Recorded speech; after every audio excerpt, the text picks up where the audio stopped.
Қазақстан Республикасы мемлекеттік қызметшілердің әдептілік нормалары және мінез-құлық қағидаларын одан әрі жетілдіру жөніндегі шаралар туралы Қазақстан Республикасы Президентінің 2015 жылғы 29 желтоқсандағы номер 153 жарлығына сәйкес Қазақстан Республикасы мемлекеттік қызметшілерінің әдеп кодексі мемлекеттік қызметшілердің қызметтік әдеп қағидалары қабылданды. Кодекстің 3-ші бөлімінде мемлекеттік қызметшілердің қызметтен тыс уақыттағы мінез-құлық стандарттары бекітілді. Соған сәйкес мемлекеттік қызметшілер қызметтен тыс уақытта: бірінші, жалпы қабылданған моральдық әдептілік нормаларын ұстануға, қоғамда жат мінез-құлық, оның ішінде қоғамдық орындарда адамның қадір-қасиетін және қоғамдағы адамгершілікке нұқсан келтіретін масаң күйде болу жағдайларына жол бермеуге тиіс.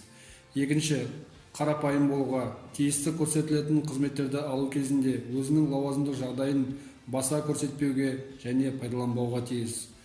Үшінші, өз тарапынан қоғамдағы адамгершілікке, тәртіпке және қауіпсіздікке қол сұғушылыққа әкелетін заңнама талаптарын бұзуға және басқа азаматтарды құқыққа қарсы қоғамға жат әрекеттерді жасауға тартуға жол бермеуге тиіс.